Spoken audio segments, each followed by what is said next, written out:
this video, I'm going to show you how to join 4 legs onto the body of an amigurumi piece. To begin, you'll need to already have completed all 4 of your legs and already be ready to start adding the legs to your body piece, like I have here.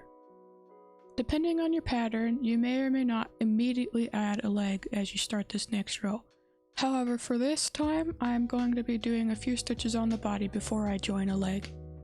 Something else that you should be aware of is that it will take 2 rounds in order to join the legs to the body piece. If you're working a few stitches on the body before joining a leg, start working your row like normal.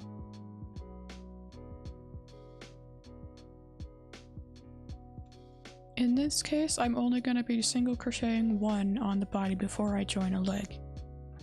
The first thing you'll want to do when joining a leg is hold the leg and the body together with right sides facing each other. Make sure the stitches on the body and the leg are lined up. First, you're going to insert your hook from the back through both loops of the stitch on the leg before inserting it into the next stitch on the body. Yarn under, pull it through the first stitch and then the second stitch, and then complete the stitch like normal. You're now going to repeat that for the rest of the stitches that are on both the leg and the body at the same time. My pattern here has me single crocheting 6 to join the body to the leg for this round.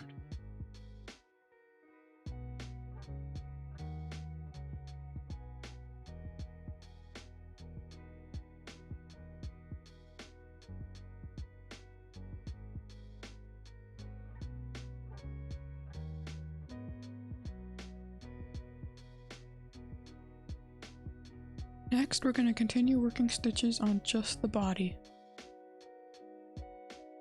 Make sure you're not working the first stitch on the body on the same stitch that you've already stitched the last part of the leg and body together on.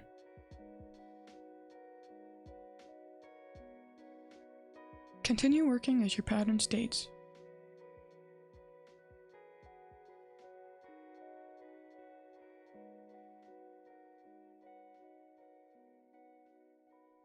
Now we're going to join the second leg. Like we did before, we're going to position the leg and the body so that right sides are facing each other and the stitches are lined up. Insert your hook through the back of the first stitch on the leg, insert your hook through the next stitch on the body, yarn under, pull through both stitches, and then finish the stitch like normal. Repeat for however many stitches your pattern says to.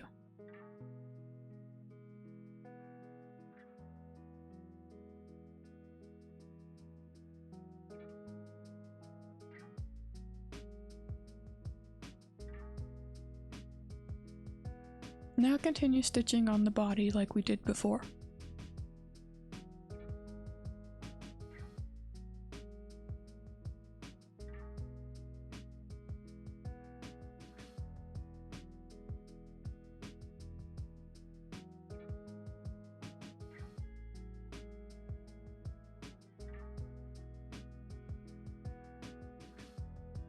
Take and join the next leg and repeat like we have before.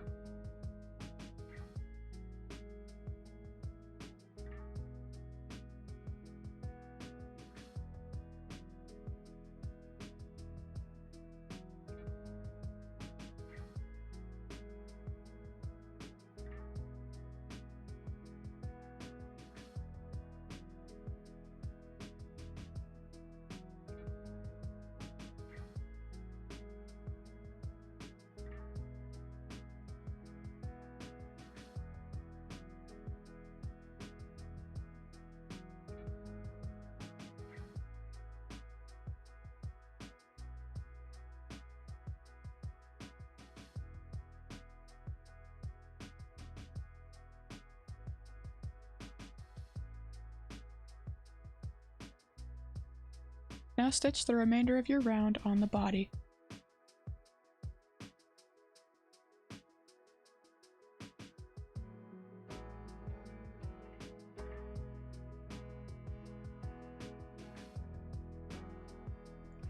And that's the first round complete.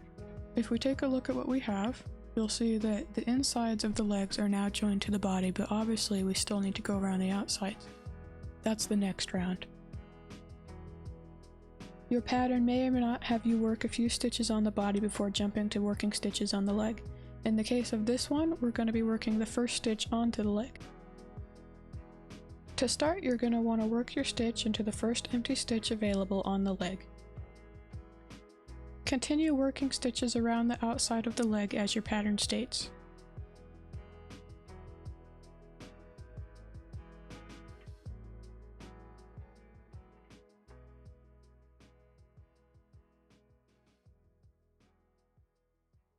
Once you've finished your stitches along the outside of the first leg, we're now going to jump back to stitching on the body.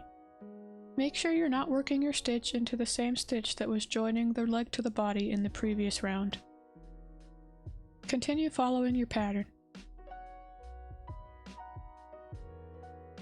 We're now going to repeat what we did for the first leg on the second leg. Work your next stitch into the first available empty stitch on the leg. Make sure it isn't a stitch that was already worked in the previous round. Like before, you're going to continue working your pattern around the outside of the leg.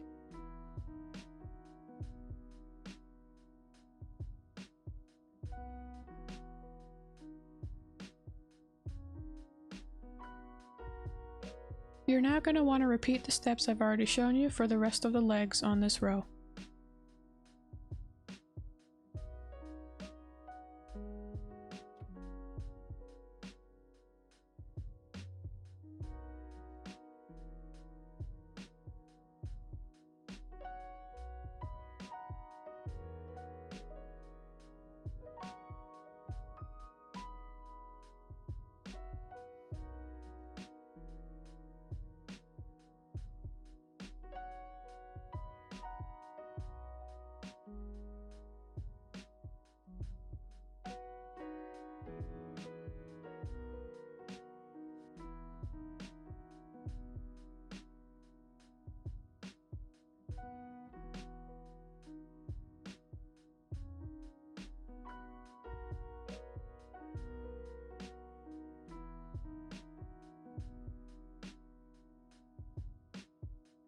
Now that we've reached the end of the row, we're going to finish it off with the join of our finish. In this case, I'm using an invisible join.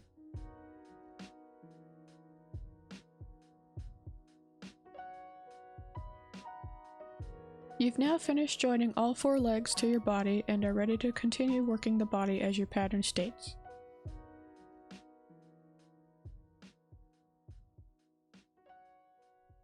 If we take a look at the underside, we can see that there are no gaps between the legs and that we don't have to seam anything up after the fact.